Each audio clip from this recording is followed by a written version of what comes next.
Greetings, Word Horde. We're here with an exciting option for you, a version of our podcast without any ads. That's right. No advertising interruptions, just the content you love, ready to go in your favorite podcast apps like Spotify and Apple Podcasts. It's another way to support the show, ensuring that we keep bringing you the word stories and language explorations that you love.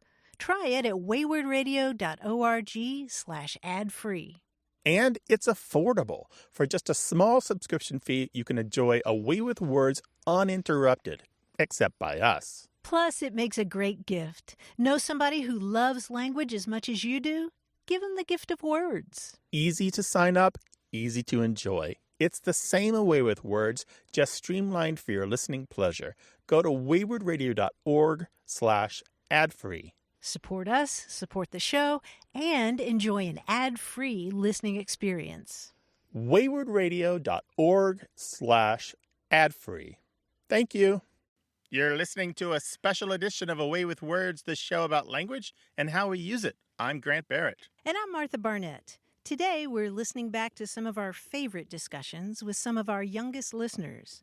Kids do have a way of making you take a new look at words and phrases you've taken for granted your whole life. Martha, do you remember that call we had from John, the fifth grader, who was curious about... Oh my gosh, John. Oh gosh, how could I forget? Hello, you have A Way with Words. Hi, I'm John, and I'm calling from Dallas, Texas. Well, welcome to the show, John. Hi, John. We're glad to talk with you. What's going on? Well, first, I'm honored to talk to the Duchess of Dictionaries and the Sultan of Slang. The what of slang? The Sultan of Slang and the Duchess of Dictionaries. Well, I'm happy to talk with the Wizard of Words on the line. What'd you call us for, Wizard? I was watching TV, and, well, they described a character as a loose cannon. I know it has something to do with a real smart trap, i.e. someone who's a little bit of a smart aleck, but that's all I can think of. Oh, wow. Okay, so somebody was described as a loose cannon. And yeah, they were a little bit of a hothead, always making sarcastic remarks. So that gave me a clue. Yeah, so what were you watching? What was happening on the show? Well, an announcer was, describing a character, and this wasn't a live-action show. It was, an anime, and, they were just describing in a classic announcer character, as they call them, was describing being a character as they were stepping onto the stage. Oh, I see. Okay. Gotcha. Well, if we tell you a little bit about the history of this expression, it might make more sense to you. Would you like to hear that? Sure, that would be very handy. Well, think back to those old wooden ships hundreds of years ago, the ones with the tall sails. They might need to have cannons in case, pirates try to invade their ship. They can knock them out before the pirates get there. Yes, sir. Some of those ships had cannons on board to fire at other ships or enemies. And in those days, John, the cannons were mounted on wheels so they could be moved back and forth on the deck while you were shooting them and then loading them and shooting them and loading them. And usually those cannons... So it's constantly... So those cannons were constantly firing off, and I think that was used as a metaphor for a constantly firing off mouth. Because it was, constantly firing everything out. That's a great guess. Constantly firing out like all those cannons on that ship. Well, you're right that it's a metaphor, but usually when they weren't using the cannons, those cannons were securely fastened to the ship. But imagine if they came loose, if say the ship got into a bad storm at sea and, just riding the seas like a roller coaster. You don't want that cannon to become loose, because if it does, you can imagine what would happen, right? Kaboom, kaboom, kaboom, you're sunk. Pretty much. Even if the cannons aren't loaded, they could go rolling along and hurt somebody or slam into another part of the ship and damage it. And so you're absolutely right, John. It's a metaphor for somebody who's unpredictable or uncontrollable, just like a cannon rolling around on one of those ships when it's not supposed to. You never know if it's going to accidentally fire, what it's going to crash into next, and who is going to get bumped into and knocked over. Bingo. Who's going to get knocked over? That's right. Bingo. So, yeah, don't be a loose cannon if you can help it. Yeah, try not to. John, you really do seem to have a way with words. Absolutely. I get that a lot. I just have a large vocabulary. Sounds I like kind it. of always have. Yeah, sounds like it. Sounds like you definitely are a word wizard. I really appreciate you calling us. And you know what? I invite you to call us again sometime, okay? Plus, I have stereotypical word nerd glasses. Oh, those are... That kind of gives it away. Yeah, me too. It kind of gives it away. Me too. Nerds unite. So do I. That's how we hide our secret identities. All right, take care of yourself, John. It was a real delight to talk to you. See ya. All right, Bye. bye-bye. Bye-bye. Take care. Bye. Phew, Grant, I feel like I just got off a storm-tossed ship myself. Absolutely. A little bit of a loose cannon there all the way around, I think. Well, here's something else that'll make you do a double take when it comes to familiar words and phrases. When an adult shares a term that they misunderstood when they were a kid. Tracy Jo Kalla in Madison, Wisconsin, wrote us to say that when her mom was growing up in the 1960s, she always assumed there must be some city called Random, and that Random, wherever it was the home of all sweepstakes and contests. And that's, of course, because announcers were always talking about how the winners were going to be chosen at random. Random, Oklahoma, a great well-known city. Yeah, random's a weird word. Originally in English, it referred to a great speed or force in motion, kind of a headlong rush, probably from an old French word that means to run fast or gallop, like on a horse. Well, later we'll share some more questions from young listeners and more stories from adults about childhood misunderstandings. We'll be back with more in a moment, but first, did you know that A Way with Words is independently produced by a nonprofit organization and that the show receives no funding from National Public Radio, the Corporation for Public Broadcasting, the federal government, or any radio station? That means that we depend on support from listeners like you. So please take a moment and hit pause and go to waywardradio.org. Click on the 3 pink hearts and chip in to help make new episodes. Thank you. You're listening to a special edition of A Way with Words, the show about language and how we use it. I'm Grant Barrett. And I'm Martha Barnett. Today we're looking back at questions from kids. And one nice thing about hearing from our younger listeners is that they often ask about linguistic mysteries that you may have thought about once or twice, but then never got around to figuring out. Hi, this is Katie Fuller. I'm calling from Texas. Hi, Katie. Welcome to the show. Hi, Katie. I was wondering, is it pronounced caramel or caramel? You mean like the brown, sweet, sticky stuff that you might put on an apple? Yeah. Mm-hmm. And what got you to wondering about that, Katie? Okay, so my dad is from Nebraska, right? So he calls it caramel. So I call it caramel. But my mom calls it caramel. So I'm like, what? Uh-huh. And where's your mom from? My mom's from Texas. Okay, so Dad pronounces it with 3 syllables and she pronounces it with 2? Yes. And you take your dad's pronunciation. Yes, I do. Why? I'm not sure, actually. I kind of switch between them mostly, but, like, I usually say caramel. So I don't know why, honestly. You know what? That's exactly what I do. I grew up in Kentucky, and I go back and forth between those 2 pronunciations. But get this, Katie. There are at least 7 different ways to pronounce this word. Can you believe that? 7? What? Yeah, so that first syllable alone, Martha, what is it, 3 different ways to say that first syllable? Yeah, I mean, we're talking about the word caramel, which looks like it has 3 syllables. But in the United States, some people say caramel, some people say caramel, some people say caramel, and some people actually say caramel. And that's just in the United States. There are 3 other pronunciations in England. That's crazy. The 3-syllable pronunciation is one you hear mostly along the east coast of the U.S., all the way from Maine to Florida and into parts of Texas. But I'm not surprised that there's some difference because sort of the rest of the United States tends to pronounce it the other way. Yeah. There's no one place that pronounces it only one way. There's always a scattering of both pronunciations no matter wherever you go, no matter where you go. Yeah. I think I say caramel. My wife and I talked about this recently. I think I say caramel most of the time. And when you add it on to another word like caramel corn, I can't imagine saying caramel corn. It just doesn't sound right. Caramel corn sounds right. Yeah, that's a good point. Do you eat caramel apples or caramel apples? I eat caramel apples. Yeah, me too. Me too. But when I'm talking about other things, like caramel. Right. Do you want a caramel? Sounds better than do you want a caramel? Mm-hmm. Yeah. Yeah, or this tastes like caramel. But your family is representative of the same differences that we hear all across the country. There are all these different ways to pronounce it, and there's no one correct way. Yeah.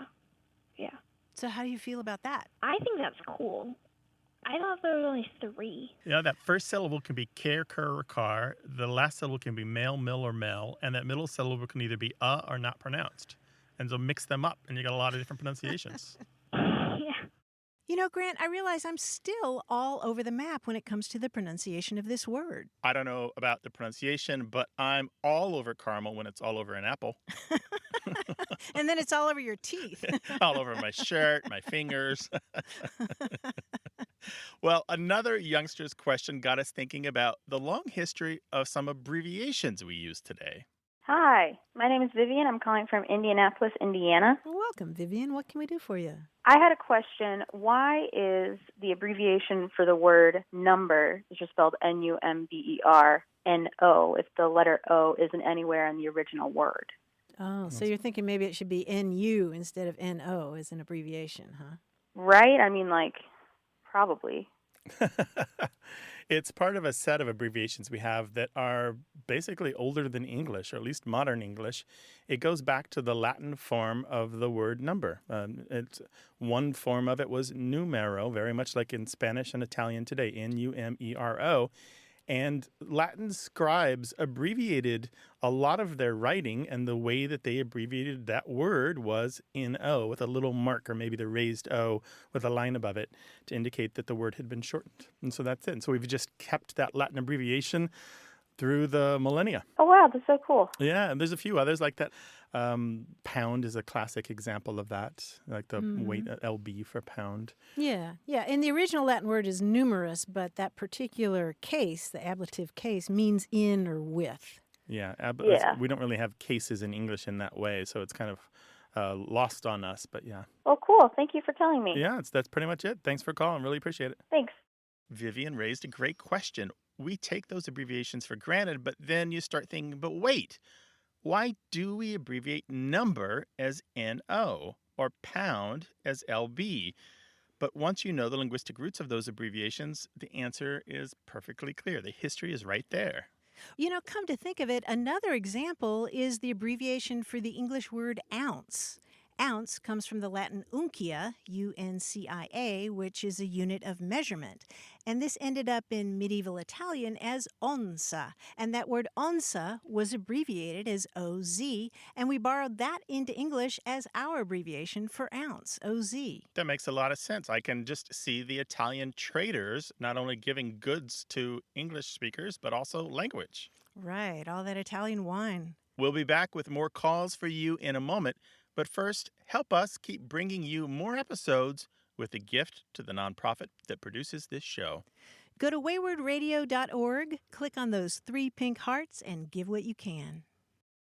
You're listening to a special edition of A Way with Words, the show about language and how we use it. I'm Martha Barnett. And I'm Grant Barrett.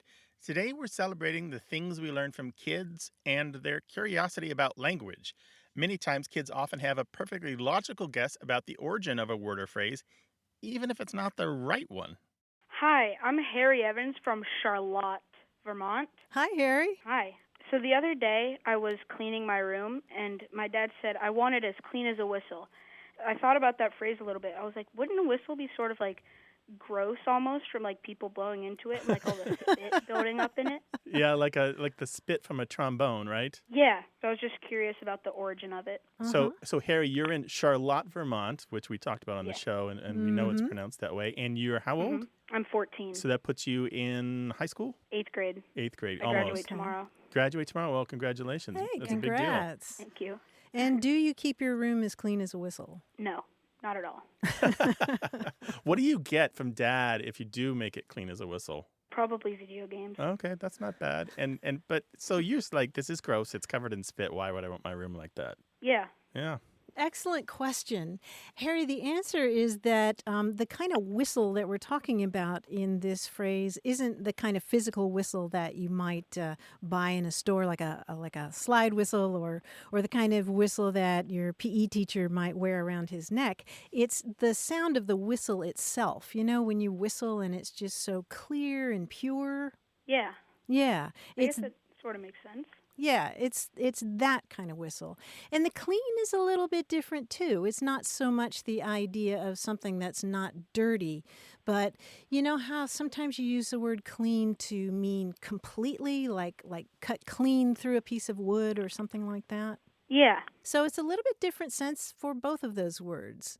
But clean as a whistle is just as pure as the whistle of a bird. So the sharp sound that you make rather than the little thing that you blow into. Yeah, and when it first shows up in the 19th century in English, it's used interchangeably with clear as a whistle. Sometimes you say clear as a whistle rather than clean as a whistle. Cool, that's interesting. Yeah. Yeah, we Right. think so too. Harry, thanks for your call. We really appreciate it. Congratulations on finishing 8th grade. Thank you. All right, take care now. Bye. Bye, Bye. Harry. Perfectly reasonable to wonder why we'd say clean as a whistle when a whistle is going to collect some spit and gunk, right? Perfectly reasonable. Here's another childhood memory along those same lines. Tommy Carberry lives in Lexington, Kentucky. He emailed us to say that when he was a kid, his dad took him on a sightseeing trip to Washington, D.C. And they had this map, and right in the middle was a section that said National Mall. And Tommy writes, "At this point in my tweens, in the late 80s, early 90s, I was obsessed with shopping malls, as most of us were at that point. The idea of getting to see the National Mall was just so thrilling." So Tommy insisted that they go early so they'd have enough time to see everything. "My dad was thoroughly confused," he writes. His dad said, "Well, we'll go by it and even walk around it, but there's really not that much to see there. It's more about the monuments nearby." And Tommy says, "Clearly my dad had no idea of the amount of time I would need to see all the stores at the National Mall. It must have everything, even a Banana Republic." I can just imagine him waiting to see the naughty T-shirts at the Spencer's Gifts on the National Mall. The ones making fun of the president or whatever. Yeah. Saving up his money, setting some aside. Right. Looking cool for the attractive hotties they're walking by at the National Mall. Right, probably bringing an extra suitcase just to haul all that stuff home. Oh, there's lots more to come. But first, there's nothing we'd like better than to fill your podcast feed with lots more episodes of A Way with Words. To do that, we need your help. Go to waywardradio.org. Click on the 3 pink hearts and give what you can to help us keep bringing you shows that offer new ideas and fresh perspectives about language. You're listening to a special edition of A Way with Words, the show about language and how we use it. I'm Martha Barnett. And I'm Grant Barrett. Today, we're remembering some of our favorite conversations with some of our youngest listeners and with their parents. Yeah, we often hear from parents and kids who listen to the show together. Maybe the family's listening in the car while they're out running errands. Or maybe they're discussing words on the way to or from school. That can lead to some very revealing conversations. Hello, my name is Matt. And Simon. We're from Waukesha, Wisconsin. Simon and Matt, hello. Welcome to the show. What can we do for you? Well, we had a question. We were walking to school. This is actually a couple of years ago, and we've been waiting to call. We finally did it. So we were walking to school, and we had a question. Simon, do you remember what words we were wondering about? The difference between barely and nearly. I was trying to think about it for a minute because they seem similar.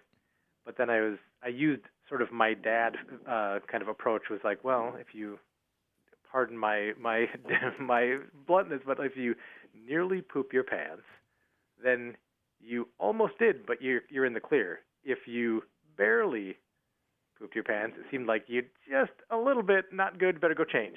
So that was my dad's approach at translating it and putting it in a very very clearly painted sort of setup for Simon. So, and we've kind of explored that because there's sort of subtle opposites. But Simon, you had one too, right? What was your thought on it? Like if you nearly fell off a cliff, you like barely hung on. And then if you barely fell off, you nearly hung on.